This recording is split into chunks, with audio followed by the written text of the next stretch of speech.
Hi, guys, and welcome to Two Ordinary Nerds, a podcast where two ordinary nerds talk about ordinary nerdy things.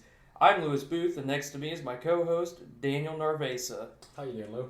I'm not bad. How about yourself? Not bad, not bad. What are we going to talk about this episode? I think we're going to talk about a little bit of Luke Cage. No, that's good, that's good. Yeah. What are you drinking? Oh, I'm drinking a weird beer I found at the liquor store. I'm not even kidding you. It's called Sharknator. Where's it from? It is from Eureka, California. No.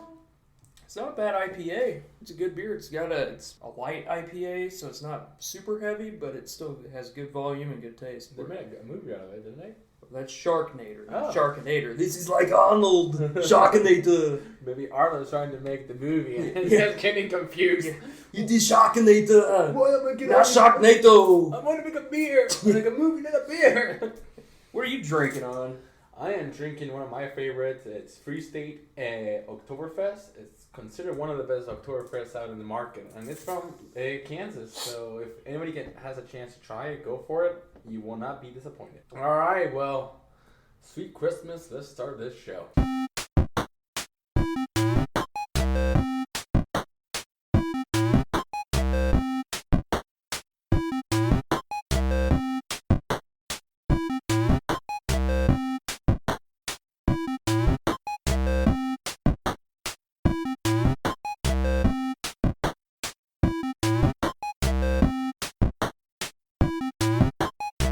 So what were your thoughts about Luke Cage?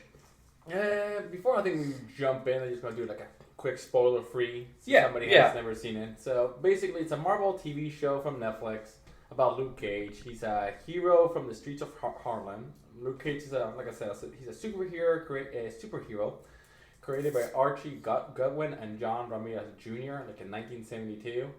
Oh wow, I didn't realize he was that old. That's cool. And his first book was called The Heroes for Hire. And if you see That's him in Iron Fist together, right? Heroes for Hire were First, it was himself. Okay. And Iron Fist combined. But, like, a good way to explain this movie without having you think he's an African-American superhero. He's one of the first. I know he's not the first because Black Panther is the first, but he's one of the first. So his movies and his books could be considered very similar to Shaft, like Black Caesar, Hell Up in Harlem, American Gangster, Cleopatra Jones. So it's a good movie and a good book to represent the African Americans. In the comic book, he's a good guy. He doesn't portray as a villain. If you see him back in the 1972s, he talks about all these racial problems that they had back in the day. And now with this show, it's more like an updated version. But leaving that there, what do you like about the first? Like, what do you like about? What did you enjoy the most? What do you enjoy the most about the Luke Cage? I think I love the culture about it. I love the whole life around Pops' barber shop was my favorite part of that show. I just like the atmosphere in there. I like how he's considered Switzerland even in the neighborhood. No matter what, if the neighborhood has turmoil going on, going into Pop's shop is Switzerland. Mm-hmm. But I like the atmosphere of the show. The atmosphere is nice. I mean, it still has like that kind of like a gangster vibe, like a 1920s kind of gangster vibe. Like Shaft. Yeah, like that. It has like that Shaft vibe. It's just with updated. a superhero twist. Yeah, with an updated version. I also like how it has like a kind of like a detective part of it too. Mm-hmm. That's very Netflix right now. Like, Yeah. the new ones. You don't know who the villain is until the end. Mm-hmm. Yeah, that's one. But one of the things I loved about this show are the villains. Yep. Not the Diamondback. I wasn't too fond of Diamondback. I love Shades and I love Cottonmouth. Those two were the two best. Oh yeah. Like Shades, he For those who don't know, Shades is played by Theo Rossi. Theo Rossi, who was Juice in Sons of Anarchy. For those who watched Sons of Anarchy. Yeah, he did a great job. I mean, he's my favorite by far in this show. Cottonmouth, it's just like really you can sympathize. Like, he's like when he's trying to do. He's a good person, just raised to be bad. Mm-hmm. He always wanted to be good. He wants to do the best for Harlem, but what he thinks the best for Harlem is making sure that the bad people are under him. Yeah. And it reminded me a lot of Daredevil. He has a comic book that he becomes the leader of the Ninja Clan. I don't remember exactly the name of the clan, but he's the leader, and he basically says, "Well, I'd rather be the leader, so if something bad happens, I can more or less directly, I can send her to something." And that was one of my favorite things, dude. Like with you, like the all and the cultural reference was great. I mean, it was a good fresh air just to get something different on the Yeah, it's completely different. It wasn't. It was more. Yeah, it was nice to see it in a different neighborhood. It was nice to see just different ways people reacted downtown versus like Jessica Jones, where it's up in a higher part of New York, higher status area. Mm-hmm. It was interesting to see how all these people reacted, and I really love all the references they have to everything in the show. We'll get to that in the spoiler area, but there's a lot of stay tuned because there's a lot of really cool references to other Marvel shows and movies. I love how like the cameras, how like I don't know how you say when the camera work where like Cottonmouth is in front of the Biggie Smalls poster and he has the crown. I don't know if you noticed, but like in the end of the season, they changed the poster and they're used with two crowns. What are you doing? Spoilers, man. Oh, sorry. Okay. Yeah. The camera, how it goes back and it sees the Biggie Smalls and he has the poster and how the camera goes down and you can perfectly align the crown. Yep. Everything is just the colors. Everything is like I mean the directing was great. Like it was great. It was. So you ready to step into some spoiler area, or do you want to? Yeah, let's go with spoiler area. All right. So most of this episode is definitely going to be spoiler related because it's really hard to kind of talk about a TV show without diving into it deep. So if you have not caught up yet, I would recommend watching the whole series and then listening to the podcast after. If you don't care, join us. We won't tell the storyline, but we will mention bits and pieces of what we liked. And what we didn't like. Yeah. So like Power Man, we're going to lift a bus and run through these spoilers. That's awesome. Let's go for it. So what I was talking about earlier about the references, I really love, that's my favorite part of this series, is that they had a lot of just the small Easter eggs. Yeah, the Easter eggs. Like my favorite part is when the kid who's selling the CDs on the side, he's like, "Hey, Luke, come here, man. You want a movie with the dude with the hammer? You want a movie with the old guy with the shield, the green guy?" I'm like, dude, they are referencing like the actual movies.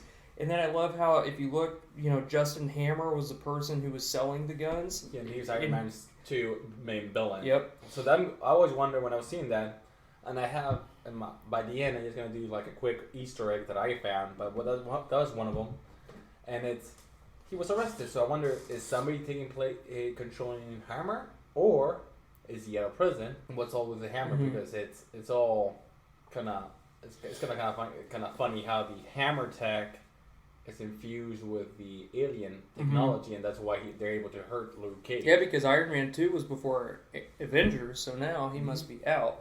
And I like how I can't think of what his name was, but he was one of the street level gun dealer guys, and he's been in Daredevil twice. Oh, yeah. He's been in Jessica Jones. He is. Yeah, I forgot his name, but yeah, he's always in the shop every once in a while. I think he's the one that.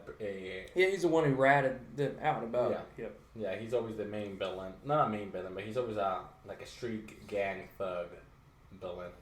I wasn't expecting Cottonmouth to get killed so soon, He wasn't never a main villain. I knew once I knew who her cousin was, I knew that she was eventually going to become the villain. She's a main villain for Luke Cage. In the books, she's a little bit bigger, and she basically fights Luke Cage quite a couple of times. She actually fights him? She's almost like a Kingpin style? Yeah, Kingpin, but the African American version. Okay. She's her. So I always knew. Once I knew Diamondback came in, that's one of that I had to do some research because I was like, that's not Diamondback, but I guess there's two Diamondbacks. Oh, really? Diamondback was the main villain, and he's portrayed by Eric Larray. I wasn't too fond of his performance. I didn't like him. I thought his performance was fine. I just thought that I didn't understand like the why. Like all of a sudden he wants to destroy Luke Cage and kill Luke Cage and everything's Luke Cage, and I was like, I just don't get it. I thought that they could have kept Cottonmouth until the end of this season, or just portrayed his cousin, and then brought in Diamondback. They could have brought Diamondback in for like a second season of Luke Cage or something. He will come back. I like the actor. He was crazy, and he did a really good job. But That's my bomb. I like Shades and Cottonmouth gave me that like I care about them even though they're bad. I understand them. I understand their logic. It makes sense. That, yeah. It made sense. And all of a sudden, this guy comes out of nowhere, starts shooting bullets. Yeah. Like he's not rich. He wasn't like a huge gangster. All of a sudden, he gets the best technology out there. Starts shooting, and then he becomes the boss. Like there was no escalation. It was like he's the boss. Yeah, That's my problem with him. I agree with that because like I don't care about his character versus. I mean, Cottonmouth, I kind of felt the same way. Like, I care about his cousin more because she did a great job. But I guess the biggest point of Cottonmouth that annoyed me, I just hated his stupid laugh that he did. I was like, why do you keep laughing like that? I liked it. I was the things like that. I liked. I don't know. But I love Shades. Shades was a great character. Shades was all around good. He was laid back, but he still had that like twisted mindset. Like when he killed the girl who was going to confess of the murder of Cottonmouth, and she's like, "Oh, where are you? I'm right here." And he's like, "I'm right here." I was like, "Oh, damn." Yeah, the only thing about Shades that I couldn't quite get and I think it's gonna be shown more in season 2 is the relationship with Mara Dillard, the cousin. Mara is the cousin of Okay. Yeah. So he cared about her so much, and I guess I think he's associating the idea of her mom or with her, and they want to implement that. It's interesting. I like him. Theo Rossi is just such a great actor. Yeah. I'd like to see more of his backstory in the next, like if they do season 2. We probably will. Something that, for example, some action, and my thing is some action was done great, and some action was done horrible. Like the last fight scene was cool minus Diamondback's suit. I literally felt like his suit was taken out of Heroes of Tomorrow from like one of that DC show that's on CW. I haven't seen that too much. I haven't watched it. It never caught my attention. But the costumes on there, it looked a lot like something that they would like. Atom Man. Atom Man's costume looks like Diamondback's costume. Just it's red and black, but it's the same thing. And I'm like, if this dude has enough money, why wouldn't he just like try to get a suit like Tony Stark's or try to get something like that? Versus he shouldn't have. That's the thing. Like he shouldn't have money. He gets this suit. Where does he get this suit? There's all these things that just like didn't make me feel like his. For me, like the action was good and bad. Like there were some scenes were good, and some scenes like Luke Cage was just walking around, swings his arm, knocks 3 motherfuckers out. But right afterwards, he punches this guy, and the guy's, able to fight him for 2 more rounds. It was like... I felt like he was underpowered. Like, the swing motion like that, like, I mean, he's not supposed... He's only swinging his arm. He's not, like, I mean, he's strong. And in this show, it seems like he's also pretty heavy. But at the same time, it's like, there's some inconsistencies. Like, how he's super powerful sometimes, and then he's, like... Meh. Just a normal guy. Yeah, like where, for example, in the first episode when they're having like sex with each other, she didn't notice anything wrong. Yeah. She didn't see his arm didn't seem heavier. He was like, he seemed normal to her. Like, I mean, I'm not sure exactly where, but they seem normal. And I'm a guy who swings an arm, even if it's indestructible, if you just swing it, you're not gonna knock 4 dudes out of the equation right there, right then. Unless you're that strong all the time. Exactly. So I think there was some inconsistencies, but at the same time, it's like, I wasn't too fond of the action. I was more fond of, like, I want to see more Shades. The story I was fond of, but yeah, I would agree the action was, compared to Jessica Jones and compared to Daredevil. Compared to Daredevil was shitty. Oh, yeah. I would definitely rate that this show is the bottom side of all these shows. Story-wise, it's excellent, but the action-wise, it's better. It's not as good as Daredevil or Jessica Jones. Jessica Jones is probably tied. I think Jessica Jones was worse storyline, better at maybe mental. Villain was better in my eyes. Maybe yeah, the villain was better, like the main villain, Yeah. not all villains. The main villain was better. So I think Daredevil had the great action, story was good, villain. Representing Harlem was Well, awesome. For what we know, I'm not a professional. I've never been to New York, but I'm assuming that Yeah, it made Harlem look vibrant and like full of life. You Yeah. know, it wasn't like most shows that portray gangsters or like inner city places are grim, but they made sure to represent Harlem in a brighter context, which was really neat. I like that. People care about each other. But most of the time they have a lot of culture there, and it was nice to see a representation of that versus this dark, grim, horrible place. Like Hell's Kitchen is represented worse than what they represented Harlem, which is awesome because Hell's Kitchen is a worse place technically. Yeah, I agree with it. The another complaint that I had, it was it moves a bit slow sometimes. Yeah, it definitely moves a bit. And I think slow. it could be because the action wasn't as par as Daredevil. Because when you have a really good action scene, you need that calmness to just continue the moving, the storyline going. And I think it wasn't as good, so they felt when it went down, it was like, well, yeah, but I still was craving a little bit more. I was craving more than 2 punches. I guess that's the problem with the character. Like when you create such a powerful character compared to their villains, you're not so intrigued for their safety because you know they're not gonna die. Yeah, it was like Daredevil. You never knew. He always gets his ass kicked by everybody. He was more laid back. Yeah, which is his character, but he when he walked up to people, he wanted them to disperse versus fighting them. Versus Daredevil, where he's just like, I'm gonna go in here and whoop ass. Mm-hmm. So Jessica was kind of like that too. She doesn't really fight a lot. But Jessica was more. The whole thing was psychological. Yeah, it was a psychological fear, and especially if you're a woman, that fear of being like sexually assaulted, there's nothing you can do about it. That's the main core of Jessica Jones. Here, in Daredevil is like I feel like there was a fear of he could die, he could die at any moment. Here there wasn't. I didn't have much fear at all about his safety because he pulls a gun. What would he do? Except when his cousin came along with it was a cousin of his brother, his stepbrother. It's a half brother. Half brother came in with his magical bullets that shooting him. Yeah. You really didn't care. There was nothing you could care about because that guy will walk in and it seemed to me when they were trying to heal him to get the shrapnel out, it seemed to me that it was in a sense that they were trying to go the Wolverine route. Like if they actually had X-Men and Wolverine and Marvel together like it should be, but it's not because of Fox and Disney rights or whatever. But it seems like he has the same powers as Wolverine does, just not as high. Yeah, technically he does have super healing powers, but not as quite as Wolverine. But his skin is unbreakable. Wolverine's would extract those shards, versus Luke Cage, his was trapped in the skin.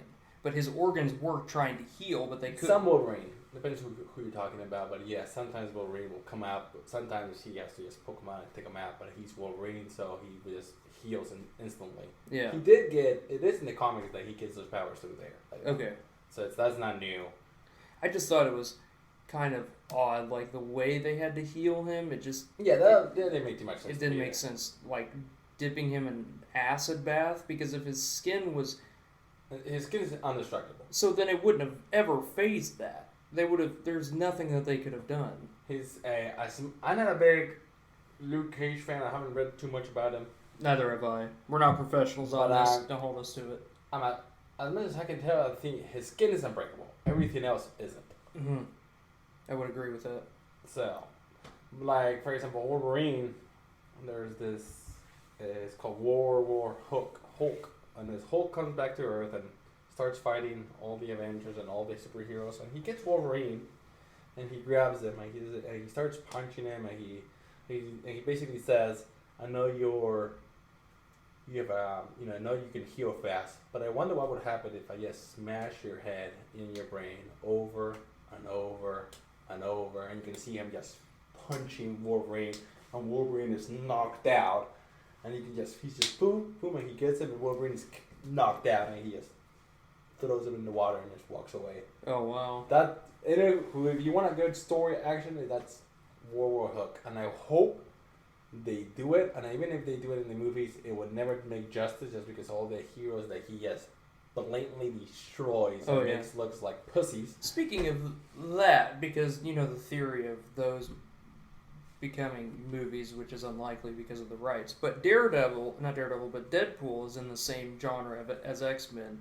So I wonder now, we're kind of getting on a tangent here, we'll get back in a minute, but I wonder if they're going to allow more X-Men to be in Deadpool now, because it's the highest grossing R-rated movie of all time. Yeah, it made more money than X-Men. Yeah, I wonder if they're going to have... Deadpool is now the A title and X-Men are the B title. Yep. So yeah, I mean, Deadpool is one of those ones you have to be careful. We can have one episode talking about Deadpool and how careful it has to be, because I don't think you cannot just make it an X-Men movie. Deadpool has to be his own crazy, stupid fun. It cannot be a serious Phoenix. If you put Deadpool in the Phoenix, it might get a little bit too jokey. Anyways, back to Luke Cage.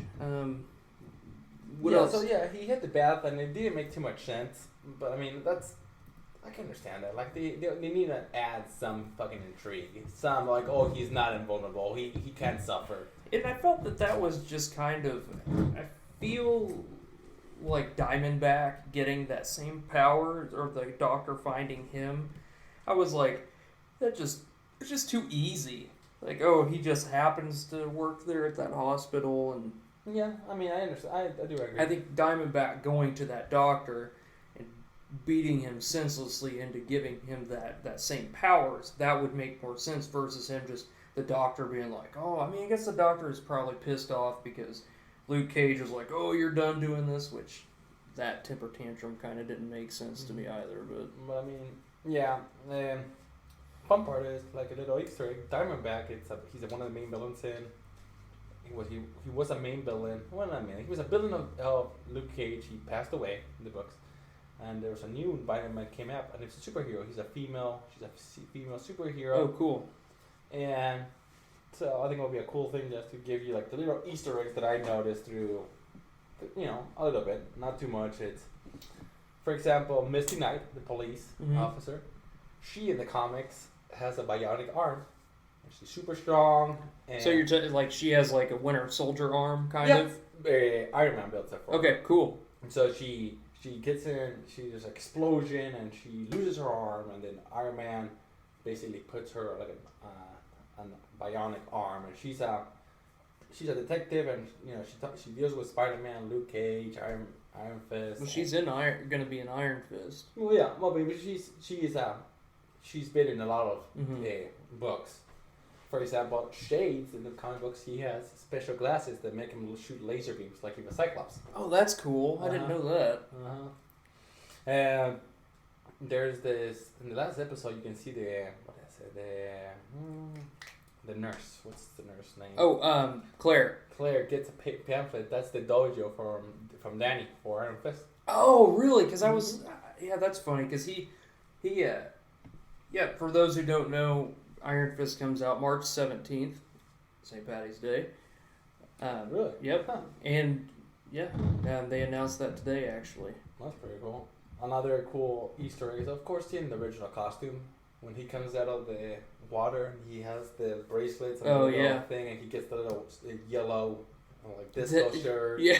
That's his original costume, and I was like, oh my god! The only thing missing was the chain. Yep. And that would be I was like, oh my god! I was watching with my wife, and I was like, hating her, saying like, pay attention, that's her. Yeah. Something that do you notice there was a poster with Stan Lee? Yep. All right, cool. That's a Stan Lee was in the Stan Lee. That same poster is in Jessica Jones and in Daredevil as well. He has that poster. I noticed a lot. There was a lot of heroes for hire. Oh, you're a hero. You should hire yourself. Yep. And I think that's gonna be there, maybe in there. I wonder if like the season, because they're doing. Iron Fist, and then the Defenders. I wonder if like the second season is going to be Heroes for Hire, which would be Iron Fist and Luke Could be. Cage. Could be. That would be fun to watch. So here's something that you might know more about. A guy at work told me. So is Iron Fist like Spider-Man in a way? I heard Iron Fist talks a lot. He's in a sense. He talks a lot, but he's very like meditation and okay. karma and stuff like that. He's not a smart ass like Peter Parker. He's not a Spider-Man, but he's like imagine a surfer boy from New York that talks about karma. So he's like, yeah, man, like that's been blown up with wildfire. Exactly. Game of Thrones reference. Mm-hmm. So he basically he's all about the chakras and the mantras and keys, and he's not. I mean, he has some witty comments, but he's no Spider-Man. Spider-Man is this guy. It's like he still has some comedy in him, like everybody else. Did you notice about Trish Stock? She's from Jessica Jones, the reporter. Like, I heard her. Yeah, I heard her. The radio that was like in the first or second episode. Yeah, they were talking about why do people think about Luke Cage. Mm-hmm. Yeah, I was definitely paying attention to all those. I'm like, oh hey, look, that's Trish. Yeah, exactly. So those all the little Easter eggs that I found, and somebody sees them. Yeah, if you find anything else that we didn't see, please message us on Two Ordinary Nerds on our Facebook page, Twitter, or if you want to message us on iTunes or YouTube. But I mean, now I think that's pretty much it. Yeah, overall, I think the show was good. It wasn't. I could definitely say. I mean, I've seen where, for instance, like Agents of S.H.I.E.L.D. season 2 or 3. Some of those seasons have like dipped down. None of these Marvel shows have ever been bad.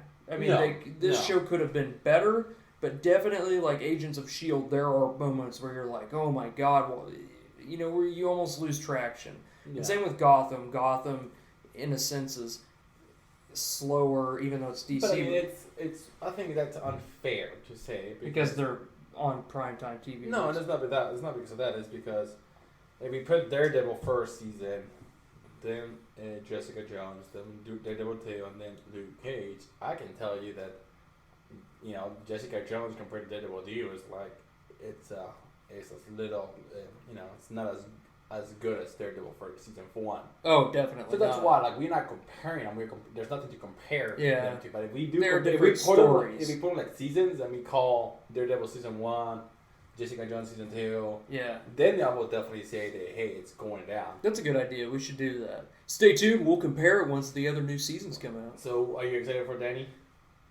Iron Fist. Yeah.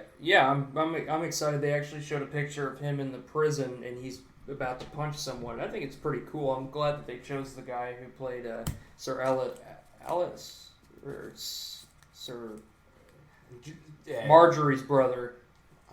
Yeah. I think he's going to do a good job. I am excited. Sir Loras, yeah. So they that show's going to be good. But they also announced today that Punisher. So in So do you know anything about Danny Cage? Iron Fist? I don't. So you have no idea. You've never seen anything. All I know is that he can summon a power to have an Iron Fist, and he's a master of kung fu. Huh, that's interesting. It's interesting that for people who don't know, I'll give you like a little summary. This is very basic. I'm probably gonna get some of it or most of it wrong, but this is the basic idea. Him and his parents traveled somewhere, I think to Asia, and his parents got killed. And he was raised by these monks. These monks taught him the way of the Iron Fist, and he's the 4th Iron Fist. Not that there was previous characters. He's just that's what he's. So does his fist just turn on fire or something? Yeah, and he has like these like magic kung fu that turns to fire, and he has Iron Fist. Like he is powerful. He can go. He basically teaches. He teaches Spider-Man how to fight. Oh, okay. So he's Spider-Man's fighter. So he's a good martial artist. So at the beginning, he could keep a par with Spider-Man, even though with Spider-Man's abilities, he could still keep him par. But now he taught him, so he basically will lose against Spider-Man. But for example, he went there and he got trained, and he trained with Iron Fist. Then he went back to New York and started fighting crime. Okay. He's in the same par as a Daredevil. He can't fight. He never fights a big enemy. He then never fights like a Doctor Doom. So it's Like all Luke street Cage level. actually fights Doctor Doom. Oh, he does? Yeah. And he basically, I think he wins. I didn't know that. Yeah, it's one of those earlier comics. Basically, Luke Cage, Doctor Doom owes Luke Cage $500. So Luke Cage goes and basically borrows Fantastic Four a jet, goes to Liberia where Doctor Doom is, and starts destroying everything until he pays him. So eventually, Doctor Doom is like, "You travel all this way, went for all this trouble for just $500," and he's like, "You owe me money." So basically, gives him $500, gets his stuff, and leaves because he's for hire. Yeah. And so that's the fun part. In the Daily Bugle news today, not a lot of people know this. This was really surprising to a lot of people, even myself, because this wasn't supposed to come out until after The Defenders and Iron Fist, but today they started filming on The Punisher. So that means next year in 2017, we might be getting 3 Marvel shows, which means we could get Iron Fist, Punisher, and then Defenders, because Defenders hasn't started filming yet. So it's going to be Punisher by himself? Yeah, this is a Punisher series that started filming today, which means, and Iron Fist is done, so then that means Iron Fist is in March, then they could do a summer of, in the Punisher, and then in the fall they could do Defenders. Oh, Because Defenders hasn't started filming yet. Yeah, but the Punisher would not be in the Defenders, is he? Yeah, they said he's probably going to be in it. I mean, dude, as popular as... Yeah, but he's not going to be a main character. He maybe show up and like, "Hey, I'm here to help you guys. Pow, pow, pow, pow." Yeah, I think just like in Daredevil Season 2, he was there but not there. I think he's going to be in it, but he's not the Defenders. I just think he's going to be in it. Do we know who the villain is for the Defenders? No, not yet. I'm pretty sure Fisk is going to be one of them. Yeah, I hope so. He's such a good... Yeah. It would be fun if it was Fisk, Cottonmouth, the Purple Man. Purple Man's out. His neck's broken. He died. Oh, yeah. Jessica killed him. Unless he could come back. Dude, if David Tennant could come back, I'd be so happy. He is my favorite villain. Really? Mm-hmm. I love Fisk. I love Fisk also. But for me, it's Fisk number 1, Shades number 2. Like, I love Shades. Purple Man's my favorite, then Fisk, then Shades. He looked so fucking cool with those glasses. Yeah, he looked cool. Even at night, I'm like, man, most people, you're a douche. You're wearing glasses at night. But he looked like a badass. Yeah, the scene where he gives the cash to the people. Yeah. And he's like, go and buy some new clothes. Yeah. We are premiere. Yeah. A lot of people don't know this unless they were watching Fear the Walking Dead the other day, the season finale, but they released a trailer for Pirates of the Caribbean, the new movie that's coming out. It looks decent, but they don't have anything else. It was just the villain saying, "Oh, I'm trying to find Jack Sparrow," and that was it. All right. And then Jurassic World 2 is going to be more animatronics versus CGI, trying to go back scarier, old school. Right? Yeah, they did say scarier. I'm trying to think. Well, pretty soon, I think it's Walking Dead's coming soon. Yeah, Walking Dead comes out in the 23rd, and they're doing a special after the Walking Dead episode on Talking Dead. It's an hour-and-a-half special where they're going to have the whole cast that's in the scene who Negan, hits with the bat. They're going to be on stage talking with Chris Hardwick about... I have one question for you. What? If you could pick who Negan will kill, then it cannot be Abraham. It cannot be Glenn. Okay. If Negan kills if he kills somebody, who would it make you guys stop and quit and no more? Oh, that wouldn't happen. But if he could, imagine, just for my sake, for your sake, if he kills somebody, that person that kills you, and you're like, no, I'm done, and you turn off. Rick, if he killed Rick, I'd be done because that would make no sense. If they killed Rick off, I changed my previous statement. Fuck that. If they killed Rick, I would be like, I am out. This is stupid.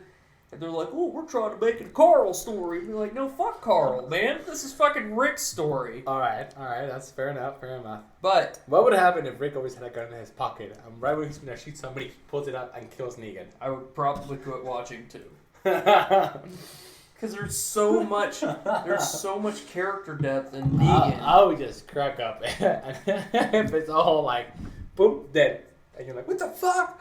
I'd be so pissed.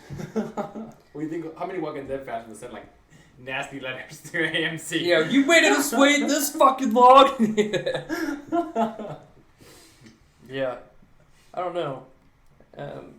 I think I would be irritated if that happened also, just because there's so much. So it's only Rick. So you can kill Carl and you'll be cool with it. Yeah, I saw a lot of people. I saw a post on Facebook or something. They're like, "Hey," because they had like a new trailer come out. They're like, "We know 2 people that don't die, because of Negan's bat," and they show Carol and they show Morgan, and I'm like, these fucking idiots believe this? I'm like, do they not remember who was in the lineup when Negan was there? Morgan and Carol aren't even fucking there. They were going to the kingdom. Yeah. And then So why would you? I mean, they're just to make a fucking news article, but still, it's. we need to talk about Walking Dead before. We did that, right? We've talked a lot about Walking Dead. What else is in the news? What else? That's Change the page of Daily Boo. Is it over? That's it? Yeah, that's about all I got right now. I'm strongly keeping an eye open for Avengers news, because Avengers is going to be in the spotlight soon. They start filming at the end of November and into December for 9 months. It's going to be both new Avenger movies back to back. There's a lot of shit that's going to be coming out. So we'll keep you up to date as to who's in the movie actually. If they actually release that, they'll release it eventually, but I think it's going to be more towards next year's Comic-Con when they release that information. But for sure, Doctor Strange, they've said that he's in it. Oh, another thing that's sad in news is that they said season 4 of Sherlock, that's going to come out at the end of this year, the beginning of next year, I'm not sure, is the last season. Is it? Yeah. That's fine. Which, I mean, it's fine because it doesn't come out that often. They said it's not for sure, but, they're all... It's a good series. Like, why push it into... Why make it crappy? Yeah, exactly. Just make it good, have a good ending. Like Sherlock Holmes, the books had that type of ending. Like, it's all wrapped good and just keep it simple. I just hope they bring Moriarty back for a little bit. Probably will. Alright, well, if you want to talk to us, send us an email to 2ordinarynerds. And That's the number 2ordinarynerds@gmail.com. Follow us on Twitter and download our iTunes podcast. I'm Daniel Navaisa. This is my co-host, Louis Booth. yeah, if you also want to follow us on YouTube, we'll be up and running on YouTube soon. Follow us on Twitter and Facebook. Cheers. Cheers.